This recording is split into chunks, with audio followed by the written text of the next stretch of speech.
All right, so today is our first entrance into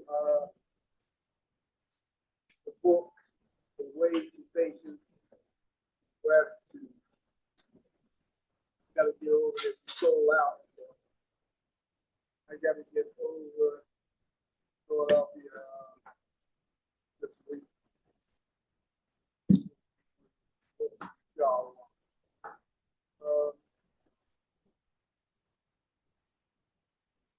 We want to realize that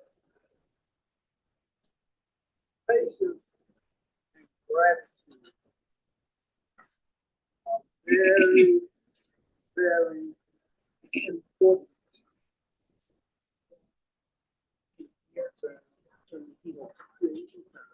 Can they hear?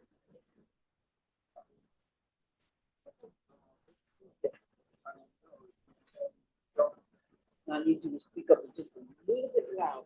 Okay. Sorry. I'm gonna turn it off.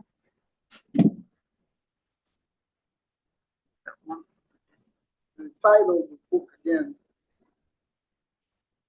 is Umdata Sabirin wa Zakirat Tashaki.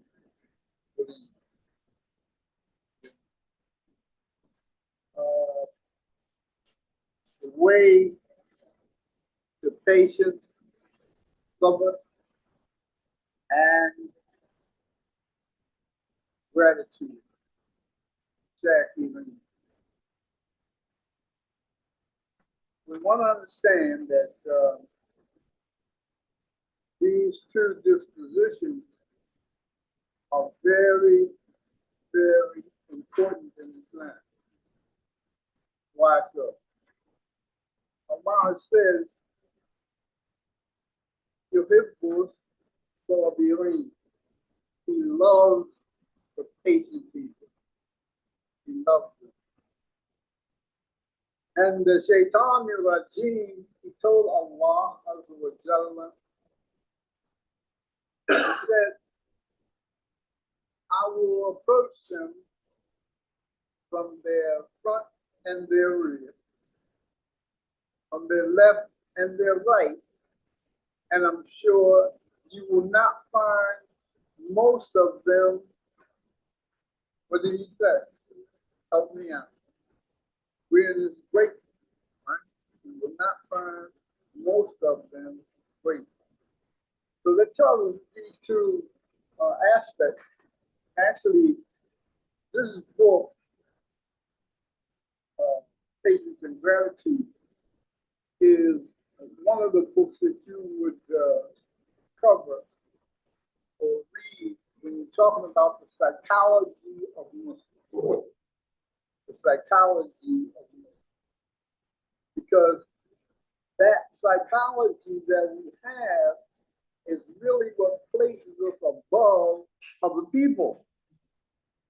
You know, I remember when I first accepted Islam and I learned where I came from. That's one of the primary things that many of us, it's a query for us, where we came from, how we got here, why are we here, and where we're going when we leave here. And Islam is the only religion to me that explained that. And I thought something was wrong with me because when I read it, this information, I believed it. I believed it with all my heart and soul. So when people would die, my response would be different.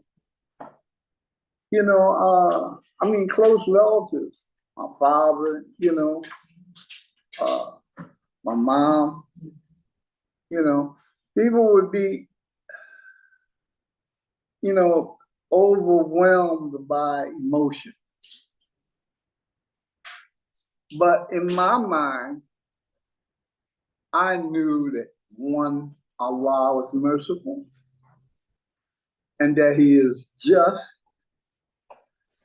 And I didn't have no complaints against those people who raised me. And I know that Allah would judge them fairly and that I'll see them again.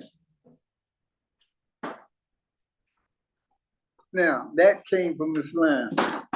That was a mindset. It was a psychological mindset that I came into from this deen that preserved me from that kind of anguish. And I used to think, and I would see other people, you know, they would be coming unglued around me, you know, and I would say, is something wrong with me? You know, no. It was the assurity of faith that kept me from responding like that. You see. And so therefore, these instructions here for patience and gratitude, they will give us a firmer grasp psychologically on our iman, on our faith, on our faith. And something I told my wife, and she says, "Girl, well, don't call on me today." I told her that I'm not going to preach to you all on this topic. Okay, a lot of it I'm learning just like you. You know, you never get too big here where you think you know everything. In Islam, whenever you get like that, something comes along and you're like, oh man, I didn't know that. I didn't know this. I didn't know that. It's so much we don't know. SubhanAllah, you know, and that's why it's our knowledge base is continually evolving, and that knowledge contributes to our iman, to our faith. It makes us stronger in the faith as we get more and more knowledge, you know, and it becomes actually the faith that in time becomes like unshakable. You won't need somebody to tell you something. You will have this information inside yourself, and you will review this information for yourself and bring yourself back to reality, you know. Which brings another point, why I'm not going to be preaching to you all. Allah says in the Quran, and this is in the imperative, right? The verb is in the imperative. It says, A'udhu billahi minash shaitanir rajim. Bismillahir rahmanir rahim. I seek refuge with Allah from the rejected enemy, the shaitan. Allah says, Iqra. Iqra. Right? Tarjim. Somebody translate. Read, right? Iqra. Iqra. Right? Read. And it's an imperative case. It's not like he asked him. It's not a question. He's saying, read. Iqra bismi rabbika alladhi khalaq. Read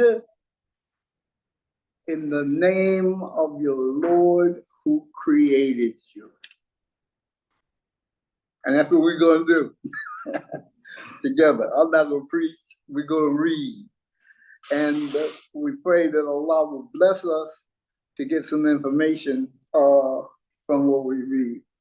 And don't worry about not knowing something. My wife, she told me, she said, you know, she don't like to ask questions, right? And I said, you know, I ask the question because it's not just on your mind. maybe on other people's minds. So it's not, we're not here to see who's the smartest and who's got this stuff memorized and whatever. We did that. What's the need of class? You see? No, we should, if we got a question, we put it out here on the floor. Hopefully I can answer it. If I can't, we'll dig it out. We'll have the answer. We'll get the answer that we need. And then we'll continue with our progress, inshallah ta'ala. No, I don't know everything. I've looked through the information. I've been through a lot of information. You know, I know some things. I don't know everything, and I don't want any of you to suspect that I'm trying to give off that kind of I don't know, a aura about me that I know everything. No, I don't. No, I don't. I know a lot about this thing because being in the position that you guys elected me into, that demands I do a certain amount of reading of different information to make sure that I know what I'm talking about, and I'm not giving you things that are outside of this thing. The other thing is, we need to know, let's look at the book. It says, the way of patience and gratitude, and it has Ibn Qayyim al-Jawziyah. Al-Jawziyah. This brother is noted in the history of Islam and very, very renowned. And something else I found out when I read through the information and looked at some of these names. You know, the thing is about these names, these Arabic names, one person may have 3 or 4 names, you know, and sometimes it's hard to find a person because he's got so many different names, you know. For example, Ibn al-Qayyim, like that's how I learned his name, Ibn al-Qayyim, right? His name is Shamsuddin Abu Abdullah Muhammad ibn Abi Bakr ibn Ayyub al-Zuhri al-Damishqi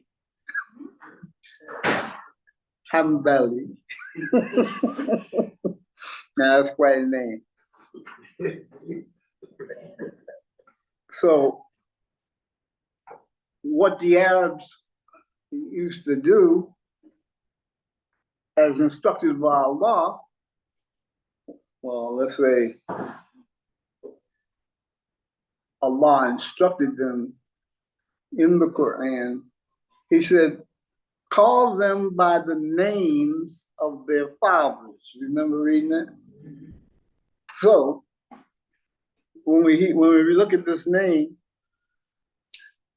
Shamsuddin Abu Abdullah, he was the Abu, which is what? Father, right? Of Abdullah Muhammad Ibn Abi Bakr. Now, how that fits in there, because he's already the father of Abdullah Muhammad, or is that, yeah, he's already the father of Abdullah. Then we have Muhammad ibn Abi Bakr, Muhammad, the son of Abu Bakr, who was Ibn Ayyub, who was the son of Ayyub or Jacob, right? Al-Zuhri, El-Damishki. Now, the Arabs also have a tendency of naming themselves, not just after their fathers, but also in their names is where they came from, right? So Damishki, he came from Damascus, right? And Hanbali, what does that tell?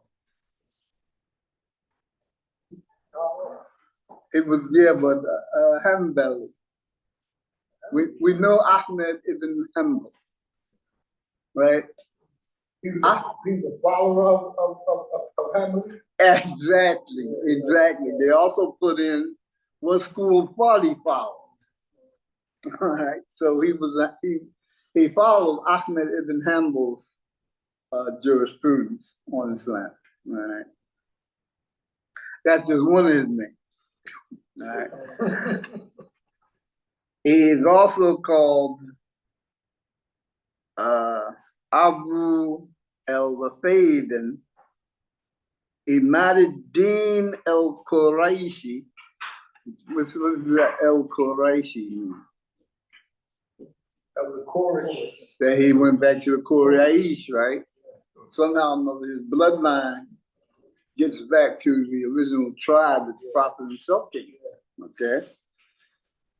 El Damascus, which we already saw, he's from Damascus.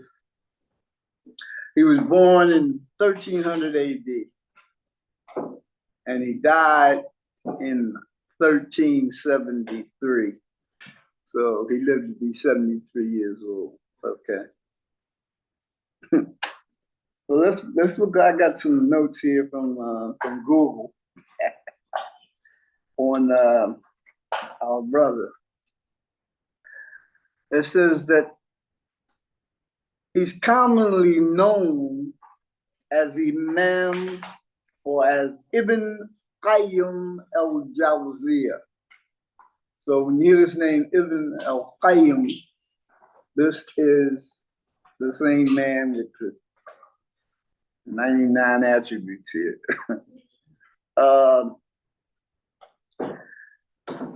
And they say Ibn al-Qayyim for short. And that's usually how we typically hear or see his name. When people are referencing him, they don't reference all these attributes that he has, just that he is Ibn al-Qayyim for short, and reverentially as Imam Ibn al-Qayyim. All right. And he is in the Sunni tradition. Why do I mention it? The reason being is that much of what people of the Suhuf follow, and do we know what the people of Suhuf are? The nectar. The nectar. Yeah, yeah, nectar, yeah. But they are Sufis. They're from the Suhuf. Suhuf meaning wool. They used to wear wool. They were somewhat ascetics. Okay. That tradition has been battled by the people called Ahl Sunnah wa Jama'ah. Okay. The people who follow the Sunnah have accused those people, along with the Shia, of being in error. Okay.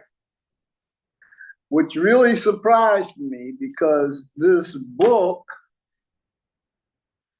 has references to the positions of the people of the Suhuf with regard to this issue of patience and gratitude. I was really surprised because Ibn al-Qayyim was taught by Ibn Taymiyyah. Have you ever heard of Ibn Taymiyyah? All right.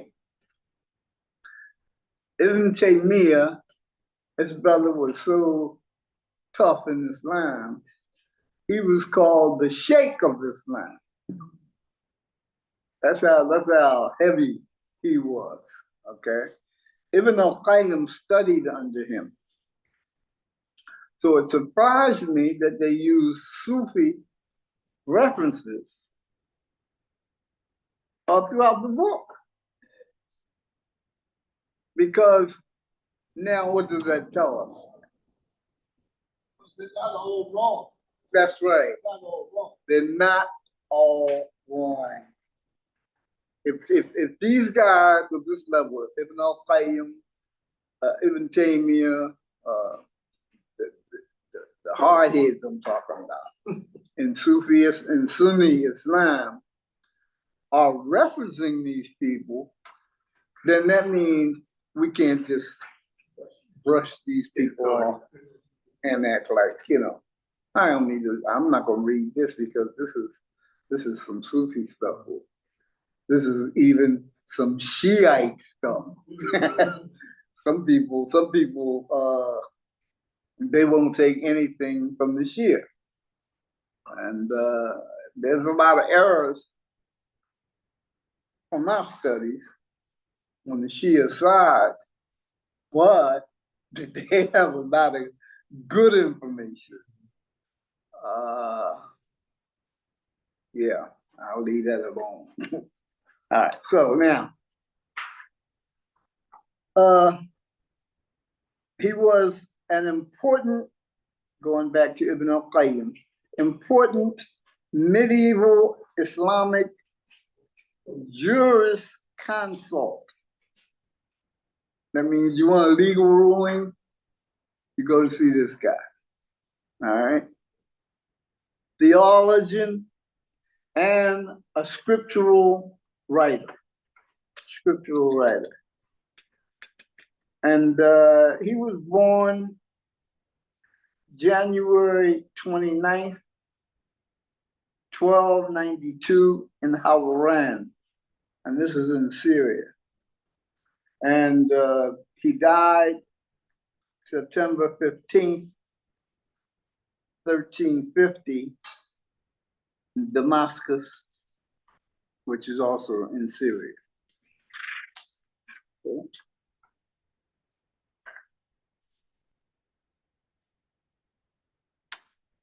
Okay.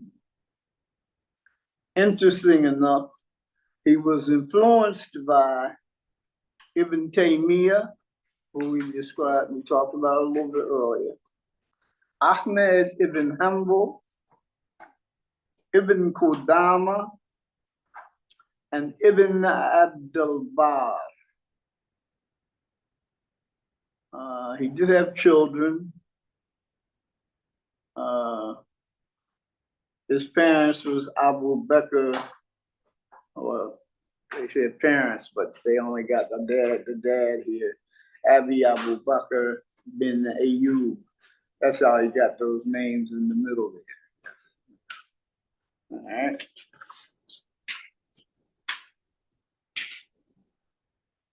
It says that he went on to become a prolific scholar, producing a rich corpus of doctrinal and literary works. As a result, numerous important Muslim scholars have followed him. Okay. His schooling centered around Islamic jurisprudence, theology, and the science of prophetic traditions. He was a student of Imam Ibn Taymiyyah in the year 1312.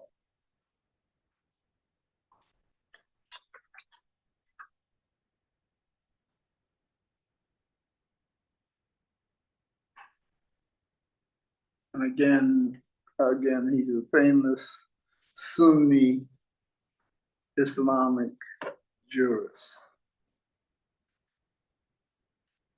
And they got some quotes from him here.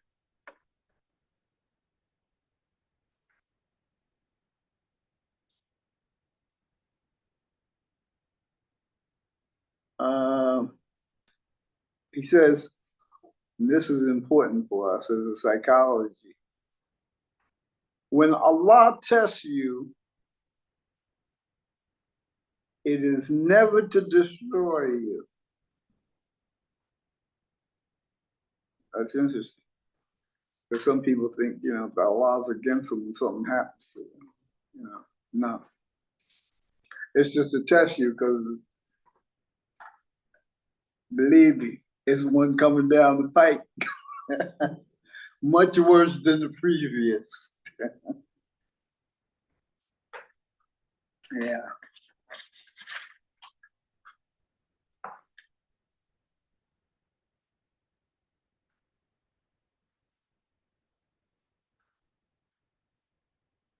Even though Qayyim is also recorded that he said, one does not feel any hurt or pain when he commits evil deeds and sins. One finds both pleasure in committing sins and tranquility. Yeah, see, if we felt real bad about it, we wouldn't do it, would we? Agree with him on that point. All right, so let's get started. We're going to deal with chapter 1 first. We'll go as far as we can till 2:30, and then we'll pick up on the next class wherever we fall after this. Okay. All right. Now that we know Iqra is a command, it's an imperative. Who wants to start reading? A definition of patience, chapter 1.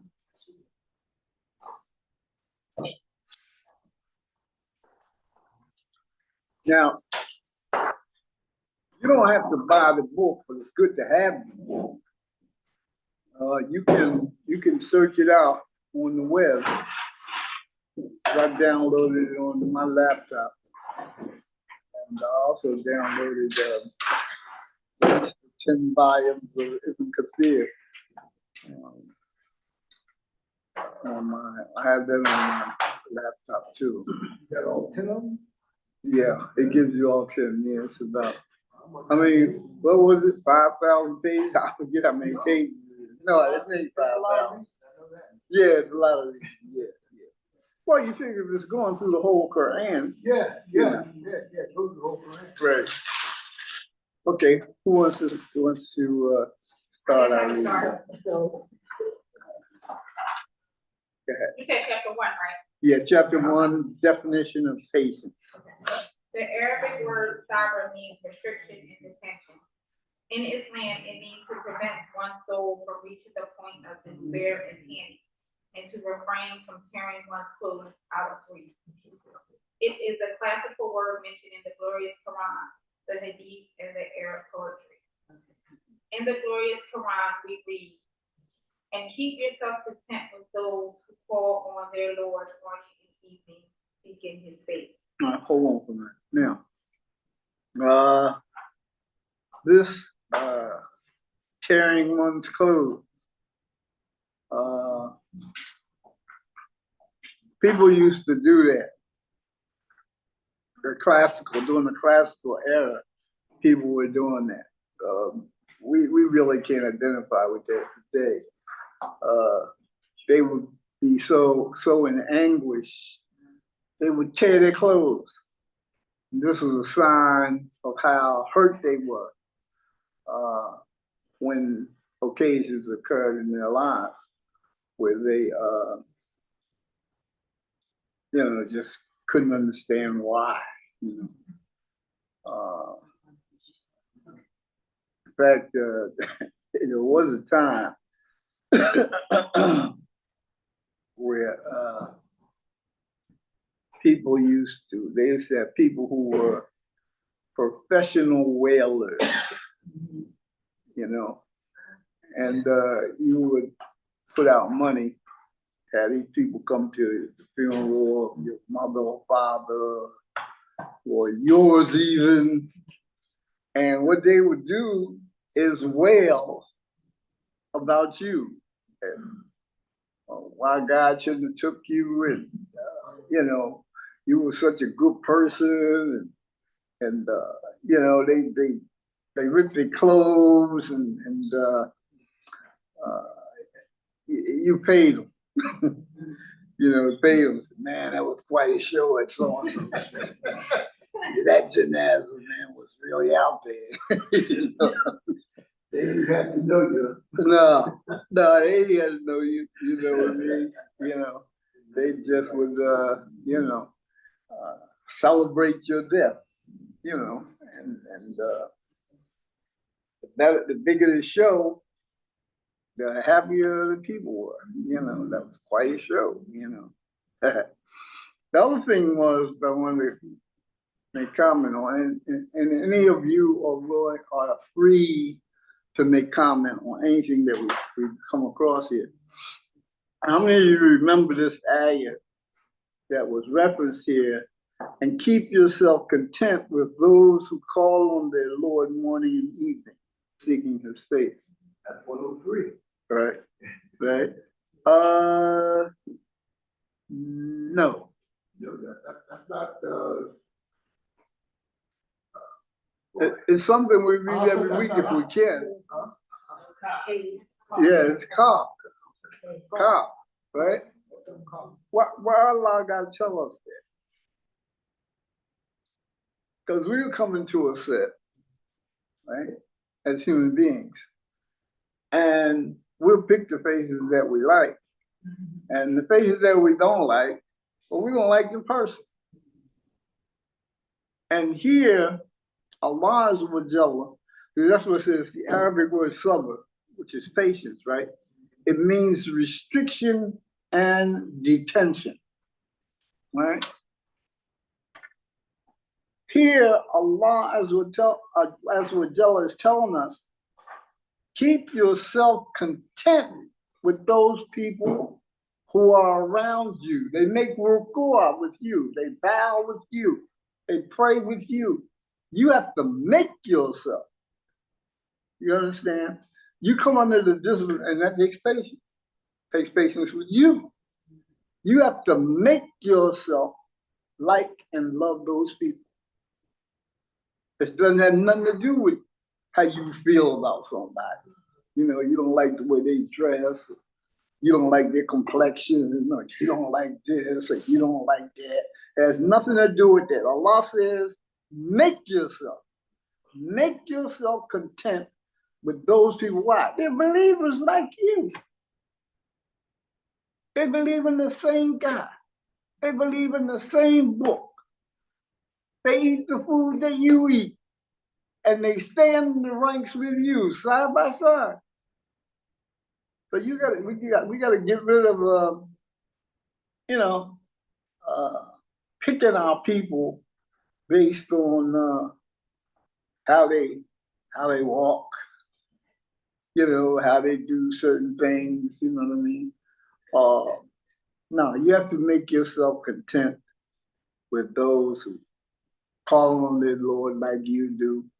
They see themselves as imperfect, you know, wanting to be better, for Allah's sake, because you're never going to be perfect. You know what I'm saying? And that's what I love that verse, because it also keeps you from becoming big-headed. You know, you start thinking that, you know, you're the big Maha, you know. You did this, you do that, and all that. And the thing is, if you get to that point, you're going to lose all the barakah for it. Why? Because anything that you do, Allah permitted. It's not you. It's not you. He could just easily flip the script on your heart. As the prophet said, he asked Allah, "Oh, turner of the hearts." They got you on your heart overnight. Tomorrow you'll be a Kappa. You know? Yeah. He can do that. You know, you see one or two things that don't go your way, and you come up with disbelief. SubhanAllah. Okay, go ahead, sis.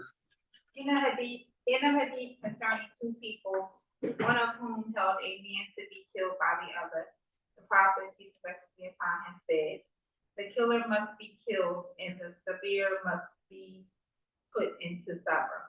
Right. Okay. The meaning is that who detained the man and let the other kill him must suffer the same punishment. Mm-hmm. Mm-hmm. There is also an Arabic expression that reads, so and so was killed by sabr. Example is he was held captive and detained until he died. You're not tired, you can finish No, that. Al-Bukhari reported on the authority of Anas ibn Malik, may Allah be pleased with him, that the Prophet, peace and blessings be upon him, forbids the flesh of the livestock which was put into sabr. Example is it is unlawful to eat the flesh of a goat or a hen, etc., which died while detained. Okay. All right. Chapter 2, the reality of patience. We have anybody else? Go ahead, sis. The reality of patience. Patience can be defined as a manner of spiritual superiority, by virtue of which we refrain ourselves from doing evil. It is also a faculty of the intellect that enables us to live properly in this world. Al-Junayd said, patience is to keep calmly content while facing affliction. Dul-Nun said, it is to refrain yourself from all ill conduct, remain quiet during affliction and without complaining. Abu Uthman said, the one who has patience is the one who had trained himself to handle hardships. Okay, hold on for a minute. Okay. This is one of the things that I was talking about with regard to these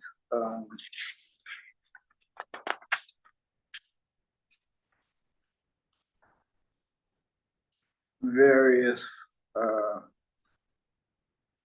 see, he's taken in this chapter and quoted various scholars of his era. All right. We'll start with Al-Junayd. Al-Junayd, who said, peace is to keep calmly content while facing affliction. He is from Baghdad. He was a Persian mystic, right? In Iraq, famous Islamic saint. And he's a central figure in the spiritual lineage of many Sufi orders. So Sufis have what are called tariqas, right? A tariq is a way or a path, okay? So they are scattered, particularly North Africa, and in the Middle East too. There are so many different tariqas, right? And they're saying that this brother Junayd, from him, and he's Persian, from him, other orders have been found. You know what I mean? And what ends up happening is, in each one of these tariqas, they have a master. This is one who has gone the whole route of what they have as a group determined as the beginning and end of that particular path. So once he reaches the end of it, he has mastered it. And in mastering it, that gives him the ability to do X, Y, Z, different things, etc. And people go to him sometimes for things that, in my assessment, are haram. You know, some of them are so, they're going so far as to think that the sheikh has the ability to be in multiple places at one time. You know, and they have information that they use to support that this actually happens. You know, and well, let's just say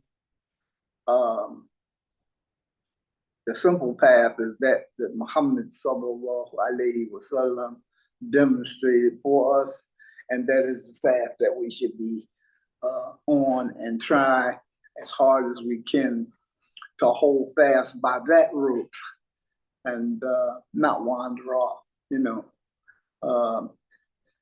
I know a brother that's a real good brother. I mean, he's a good brother and I love him, but he has going in that direction into one of these type of groups, all right, and being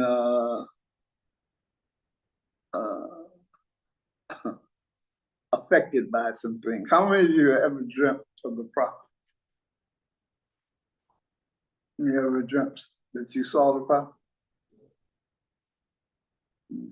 Okay.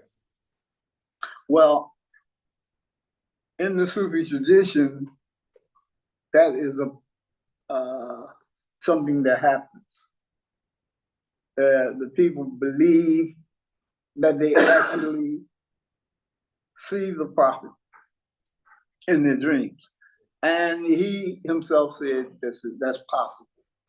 Okay, he said, because the Satan, the shaitan, doesn't have the ability to imitate the prophet himself. So I know a brother that he in his mind, and he says it happened, and I believe he may have experienced it. He's seen the prophet at least 6 times. You know, in his dreams. Okay, and I'm thinking that you are what you think. You know, that if you are conditioning yourself, the mind is, we don't understand it completely, you know, and you go into that kind of a training and a discipline, then it may manifest itself to you in dreams, in visions, in all different kinds of things, you know. So just be careful. Just be careful. So yeah. So his name is Junaid. His name is Abul Qasim al Junaid ibn Muhammad al Baghdadi. Where was he from? Baghdad. Okay. All right. Go ahead, sis. Amir ibn Uthman al-Maki said, patient means to keep close to Allah and to accept calmly the trials he sends, without complaining or feeling sad. Al-Qawas said, patience is to adhere to the injunctions of the Quran and Sunnah. Ruwam said, patience means to refrain from complaining. Another scholar said, patience means to seek Allah's help. Abu Muhammad al-Harira said, patient means that there is no difference in behavior in times of prosperity and that of adversity, and to be content at all times. The author of this book is is of the opinion that this is beyond our ability and we are not capable of being like them. Allah has created us in such a way that we feel deeply differences between these two conditions. All right, I'm gonna stop for a minute and make sure everybody understand that. It's telling us now, even though Ibn al-Qayyim has included this in the book, he does not agree with that position that, you know, it's hard. The patience means that there is no difference in behavior in times of prosperity and that of adversity, and to be content at all times. That's not exactly a state that we find ourselves in. We all agree? Yeah, go ahead, sir. At times, we can hardly refrain from panicking during adversity. But patience does not mean we have the same feelings during times of ease and times of hardship. The Prophet, peace and blessings upon him, said in his well-known dua, "If you are not angry with me, then I do not bother about anything that happens to me, but still, I would rather have your blessings and favor." This does not contradict the hadith which states, "No one had ever been given anything better than patience." Man, by nature, prefers prosperity, but when he meets with affliction, which is inevitable, patience is the best quality. Abu Ali al-Dakkar said, "Patience means not to object to your fate. Expressing that one is afflicted without complaining does not contradict patience. Complaint is of two kinds. To complain to Allah, and that does not contradict patience. The Quran states the words of Yaqub, peace and blessings be upon him, "I only complain of my distraction and anguish to Allah." He himself previously said, "So patience is most fitting for me." Although Ayyub, peace and blessings be upon him, was described in the glorious Quran as patient, the Quran states the following words of him: "Truly distress has seized me." Hold on for a minute. Are we remembering this story with Yaqub? This is Yusuf's father. Okay. So here, the Quran has said that Yaqub was patient, but he had some hardships, right? He lost one son because of them, because of the other sons, right? And then he lost Yusuf, right? No, he's the first. Yeah. Then he goes. Lost Yusuf. Yeah, he lost Yusuf, and then the younger son. You know. But the thing is, he didn't lose his faith in Allah. Right. See, so the Quran says that even though he made these statements that he was distressed, etc., he still remained as one of those who are patient. Okay. Did the Prophet present that kind of example? Yes or no? Yeah. Yeah. Yes, he did. What instance would you use, for example?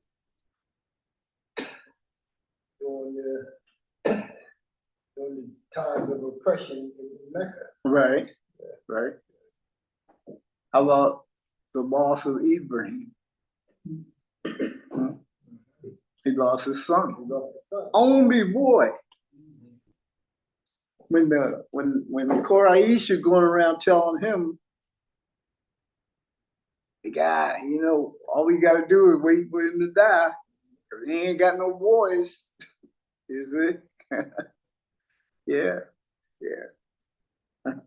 Okay, can you continue, sis? Likewise, the Prophet Muhammad, peace and blessings be upon him, complained to Allah, saying, "O Allah, I complain to you of my weakness and helplessness." Musa, peace and blessings be upon him, prayed to Allah, saying, "O Allah,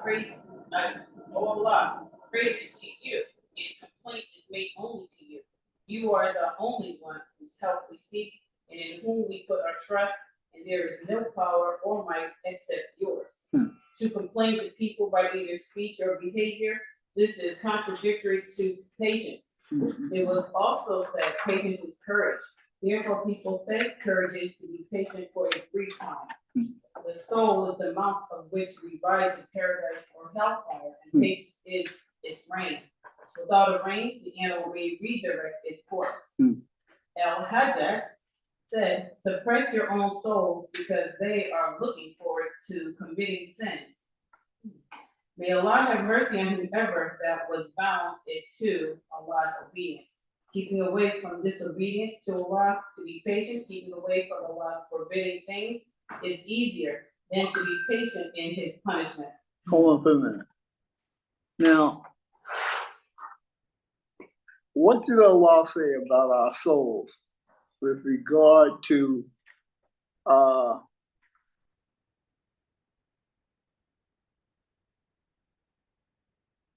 sin? We were weak, we were prone. We would, that's the key word that I'm looking for, right? He says he created all of us da'ifun, weak, but that the soul is inclined towards evil.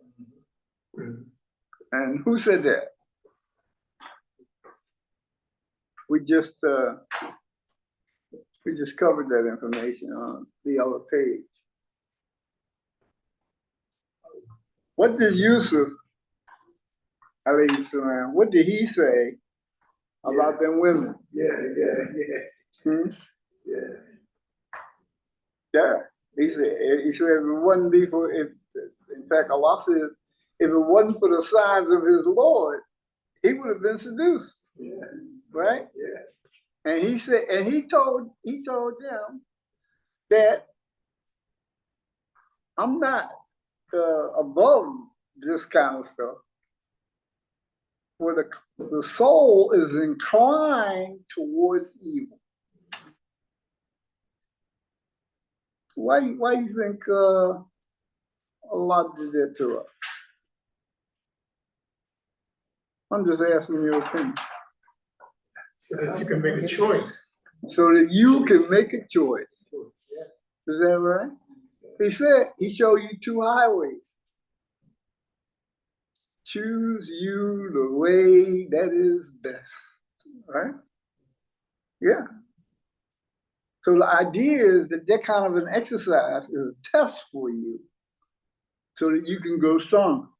Because like I said earlier, the test that you get today is just conditioning you for even a more powerful test the next trip.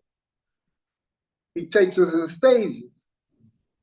You don't just lump everything on you at one shot, because the Satan asked to be here until El-Ba'id, until they are raised. So he has to be there until you go back. So that means all this unsaved stuff, you know, the blood of Christ, this, that, and the other. No. That blood of Christ is gonna make you think you saved. So it's okay, but what do you say? One day of prayer and 6 nights of fun. Yeah, that's yeah,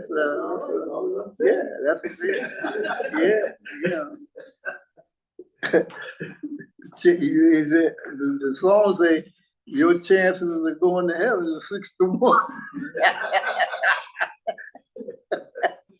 That's tough. Go ahead, sis. We're gonna finish that paragraph. Every person has two forces, driving and restraining. The driving force pushes him towards what benefits him, and the other pulls him back from what harms him. Some people can only be patient during a situation that is advantageous to him, but regarding harmful situations, they become weak. They might have enough patience when performing acts of worship, but have no patience in suppressing their desires. On the other hand, There are some people who have a lot of patience at controlling their desires, but fail to keep patience when performing acts of worship. Some other people have no patience either. Undoubtedly, the best people are those who master the two types of patience. There may be a man who can remain patient when standing all night in prayer, enduring hot or cold weather, and spending the daytime fasting. However, such a man may not be able to remain patient when he knows he should lower his gaze and not look at a woman. Another may easily control his gaze, but he cannot be patient in enjoining the good and forbidding the evil, or to fight against disbelievers in the cause of Allah. Someone said, to have patience means that one's reasons and religious incentives are stronger than one's whims and desires. People have been created in such a way that they incline towards their desires, but reason and religious incentives suppress such inclinations. There is an ongoing war between the two extremes. They win one another. The battlefield is one heart, patience, courage, and steadfastness. Yeah. Praise the Allah. Yeah.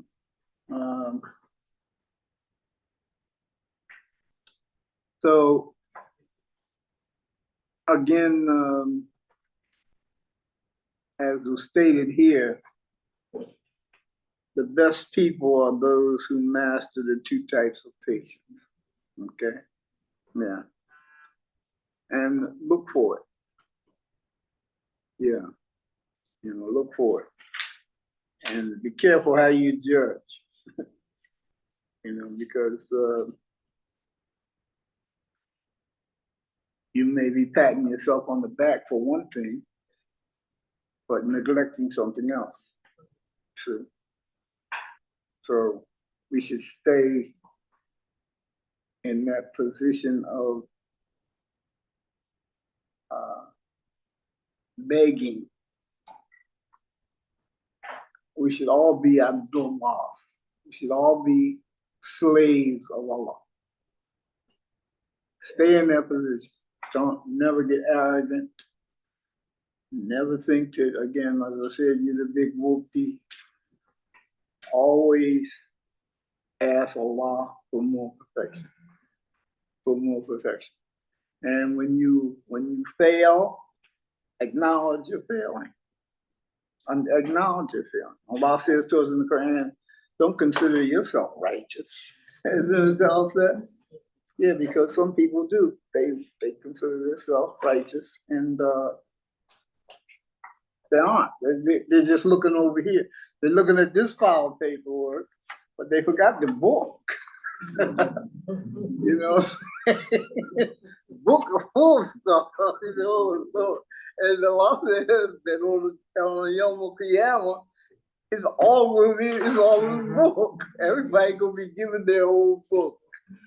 All right, that's I think that's enough. We got 5 more minutes. If anybody has any questions, we can try to answer them here. If not, we'll try to dig it out.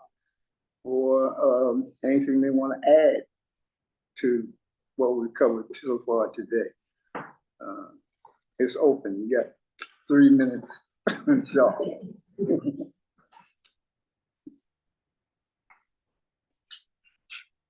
So the next time we meet, it'll be 2 weeks hence, inshallah. It's good to see we kept the same numbers basically. Usually what happens is when you start a class, everybody ripping and raring to go. Then when they see, oh God, it's gonna be the same thing this week, you never know what Allah is gonna bless you to learn. You never know. Just in casual conversation with someone,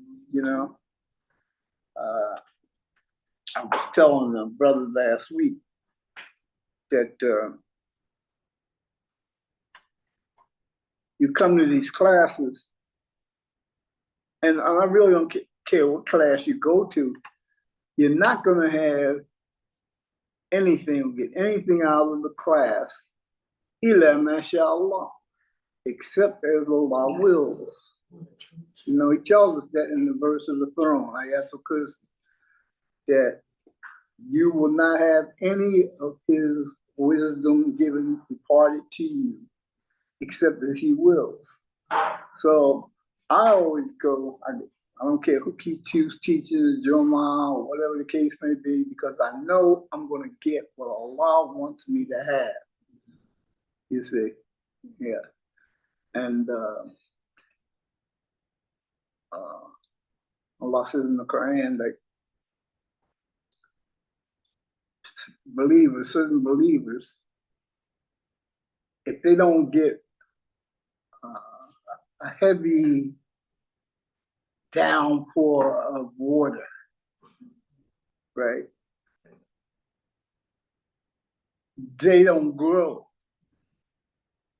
But there is a type of believer that if heavy rain is not there, then small rain suffices.